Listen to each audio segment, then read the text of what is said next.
Hi everyone, I am. Well, have you checked the channel name? You have? Alright then. So, today I was bored, and I decided why not talk about some things that I really honestly should just not be bothered by. Because why the hell not? Oh, and here's a cool fact. Quickly before we start, let me mention something. In my little engine that could retelling, basically, I had Johnson and Regaby. That's basically the representation of the old engine and the freight train. Both of them are Brio engines that I used nail polish remover and Q-tips to remove the Brio branding on them. So then they look more like generic engines. I have since demoted Rigaby of a face, and I'm thinking of making him similar to Picarsi, the miniature engine from Sodoland. Should I? I mean, they're similar. We'll see. Anyway, this video is more or less related with Thomas and Friends games. Let's jump in, shall we? Out of anything I could be talking about today, I'm just talking about weird things in Thomas that, I don't know, it just irks me. First one up for that is Leapfrog Leap Pad. It's a device that they used back in the day to entertain kids in the 2000s. Yeah, apparently they made some Thomas games and there are some inconsistencies. And no, I don't mean it's just a 2000 stock art, which I actually find kind of charming, in a way. But no, we'll talk about it another day. Right now, I want to talk about. This is really related with the engine's whistles. Let's go. About the engine whistles. For some reason, the engines have very inconsistent whistles. Thomas, for some reason, has James's whistle.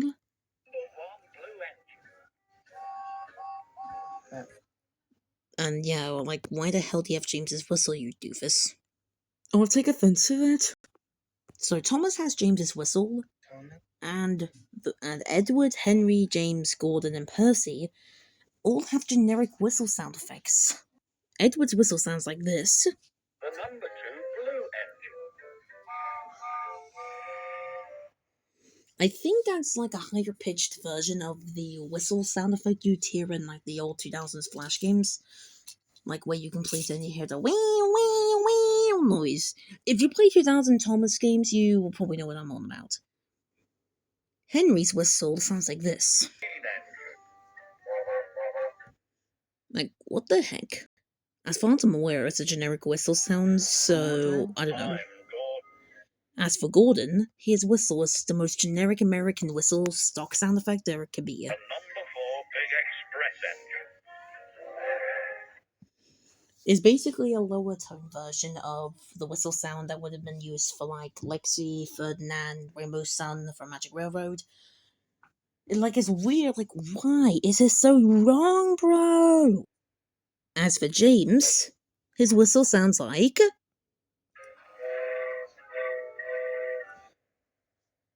You traded your whistle for Thomas just for that? Well, that's a bit lame. And of course, how can we forget little old Percy? His whistle sounds like this. What the heck, bro? Okay, these whistle sounds are I am delusional. I don't know why, but it's weird how you listen to them and they have the weird, goofy whistle sound effects. It just sounds wrong, you know what I mean? You listen and you're like, what the hell? Now, Leapfrog also made a game for calling all engines. We also hear Diesel, Ari, and Bert's horns, and for some reason they sound perfectly normal. Listen. Okay, Diesel. Ari. How the hell can they give Ari and Bert and Diesel the correct horns, and yet for Thomas and his steamy friends, nope, absolute nada. Mavis. Oh yeah, I forgot Mavis's horn was consistent too. I really don't mind Mavis's, like, calling all engines horn. It sounds cool. fair enough that Harold wouldn't have any whistles or horns because he's a helicopter. For some reason, Annie, Annie has a whistle sound as well, and it sounds like Gordon's broken whistle from Whistles and Sneezes. Listen to this. Is that meant to be like a guard's whistle? It's so weird. Where are we? We're in the void, Annie. Oh, I forgot. This next game I want to speak of is The Great Festival Adventure. You may have heard of it. Why the hell am I so big? Hello! Early on in the game, you can play this sequence of trying to repair the engines, i.e. Thomas, Percy, and Gordon. Not only do you have some catchy little tunes that are repeating over and over again in your eardrums, but you also can do this kind of stuff. But yeah, I forgot Robin Smith. May he rest in peace.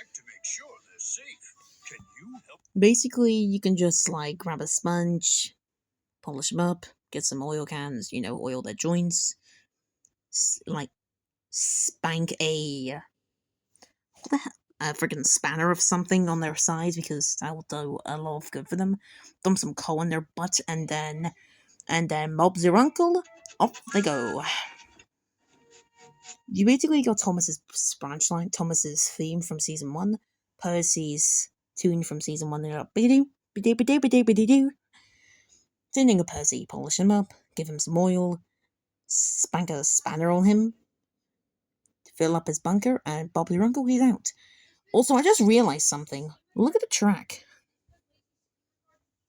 Thomas and Percy's tracks are pretty accurately scaled for something like this. And the tracks are... But the tracks are a lot thinner with Gordon. I think it's so Gordon could fit on the screen because he's obviously a really big engine. That's weird how it shrinks the tracks just so Gordon can squeeze in. Oh, I bet his brother would be very pleased. By the way, I actually don't really mind Earth 5 Scotsman. From certain points of view, this angle looks amazing. We don't want to talk about you, or Mrs. Mad Bobber, even if those jokes are actually stupid. Anyway, next game is Trouble on the Tracks. Overall, also a really good game, what I've seen. And again, rest in peace Robin Smith, you were pretty cool. This one is on about Edward. For some reason, Edward has Oliver's whistle. Listen to this. Just listen to my whistle. Can you find Edward's whistle?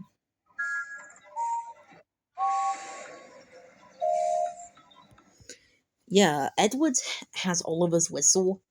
Imagine what happened when they had to trade whistles for the day. Okay, Oliver, would you mind if I had... Oliver, I'd like to trade your whistle for the day. What will I get out of it? A truck of weed. You call yourself a deal! Yeah. Thomas the Tank Engine snorting weed. Yay! Oh, and here's something else I found. This game is also a DVD menu for Steamies versus Diesels. Versus Diesels is just a generic... It's one of those generic ass, pictures you can find, and then it's like, do you know who's a Steamy and who's a Diesel? Something is weird, though, in the game, when we have Diesels, we got Rusty, Boko!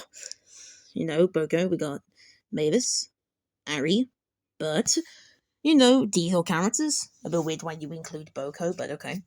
But the weirdest of all, Spencer? What about him looks like a Diesel exactly?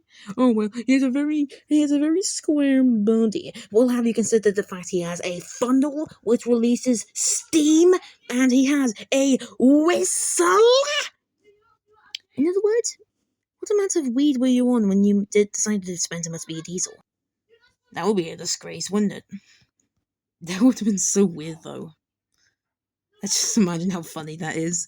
Spencer's like, Gordon, I actually a Diesel. And Gordon's like, my life has been a lie. That would be pretty funny. It sounds a bit dark now to think about it, Jesus. Alright, this game is made by Tell a Story, your typical Thomas the Tank Engine jazz, copyrighted. This is on the game part of Thomas Visits the Toy Shop, which is just, I assume, a metaphor for the Thomas and the Toy Shop episode from, like, season 10, I think? I think it was season 10, I could be wrong though. Like, here's something weird I've noticed. Thomas is looking chill, kinda. He looks like my paralysis demon. This was the day he was going to visit the toy factory. Who the hell narrated this? Michael Brandon after a night of Guinness? Jeez. In the background of like the opening page where Thomas is like, Thomas was ready to see the toy shop, we see these two random engines on the bridge thing. We got like a red recolor of Henry and a navy blue recolor of Thomas. I don't know why, but these weird background engines and their generic ass whistles, it just irks me. It's just funny. Alright, next of game is Thomas Saves the Day for the PC. Let's go. This one is really... Listen closely to the background and can you hear a high-pitched whistle? Thomas, here you are at last, said Sir Topham Hatt. The big storm. I don't know why, but listening to like background whistles in like Thomas games just makes me just happy, thinking it's like that weird season 7 and 8 hybrid thing where you could like have random ass background engines that look like recolors of Thomas characters. The idea of that was kind of what kicked me back into doing minis customs. But the bit I want to talk about the most is this moment in the game. You can actually play like a game at the end where you can actually make your own box of chocolates. You can choose the color of chocolate, you can choose the shape of the chocolate, and you can even choose the colored sugar. Oh, that looks delicious. White chocolate. Yummy. It just irks me you could just make your own like wee chocolate train shape things, whatever scenario you may have to be in to make that logic work. Or you can just make an army of buses that look like Bertie. You can do that too, of course. Or, the best of all, you can actually make, like, blue train shapes. Oh, dude! I love this idea. I'm actually surprised Hidden Entertainment and Mattel didn't see, like, the huge marketing chain that could follow for making chocolate trains molds for, like, babies to use. I'm surprised they actually didn't see the potential in all that. I just like the idea as well. It's just cool in my eyes. I really wish we could have seen this be utilized more. Scotland! Yeah, it's just those weird things in Thomas games that I just go geeking about because I don't know why I'm autistic and I just like it. Also, we have news. For those who were thinking Bachman cancelled their Thomas range, they ain't done just yet. Knapford Station is making a return, and seemingly with a new sort of colour scheme. A more faded green and without any weird red platforms. Alright, I'll take that. But most of all, a HO Flying Scotsman. I'm surprised it took them that long to realise the potential in making a Scotsman, but I don't mind. Isn't it weird that Ertol's like the only one that can make like decently affordable Thomas Hoyer Flying Scotsman? And if you're gonna try and go in the comments and be, actually there was a Trackmaster 2016 Flying Scotsman, I'm sorry, but that looks disgusting as sin. It looks a little better for the new Trackmaster 2025 one, but it just doesn't look right on the 2016 one. I'm sorry look, I just don't like it, okay? Okay, look, if you like Bachman Thomas for what it is, or just like, I don't really... Honestly, I forgot. I actually forgot. Never mind, I'm a bit dumb. I'm sorry. I forgot what I was gonna say. So, yeah. Also, here's a weird image I found. Jesus Christ, you're small. Why does Mountain Hero look so goofy, bro? He's so squat. Overall, that's probably me done. So, if you found these pieces of information about Thomas and Friends to be kind of whatever, I don't know, like and subscribe, you can do whatever, so I really do not care. Here's a little fact. If you have seen my audio version of Rescue a Devil's Back, some of you may be wondering, why did I not have Lord Harry be renamed to Patrick?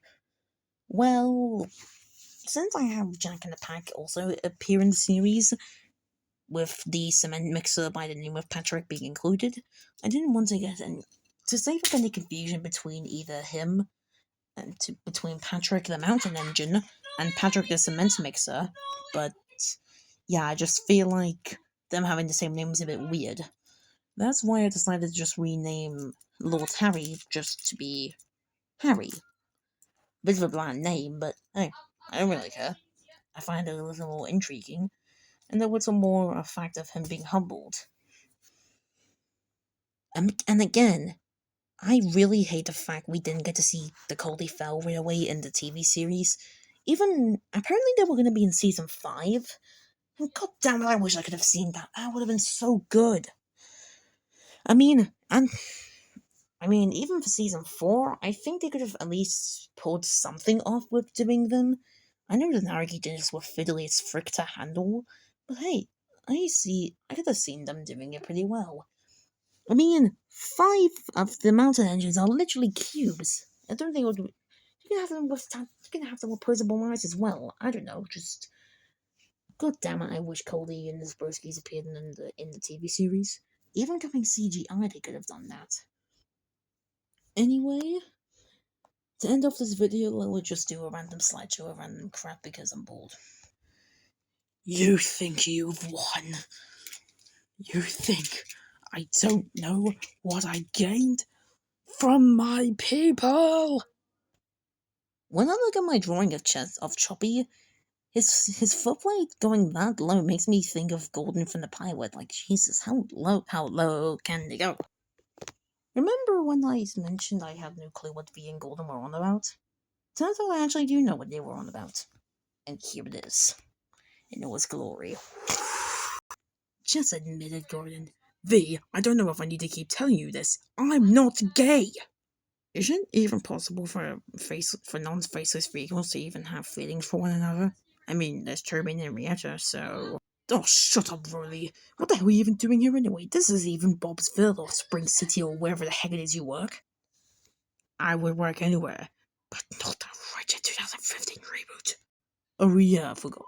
Wait, did you seriously just take the term non-faceless vehicles from Victor Tanzik? Maybe. I don't care if it's in controversy. Do I even... What do I even say?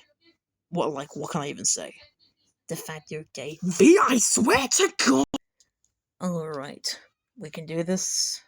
Let's do it.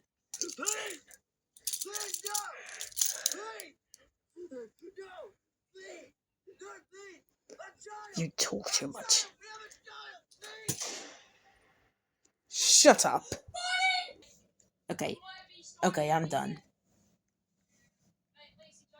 Oh, good God. Okay, the video is actually done up. I'll see you whenever. See ya.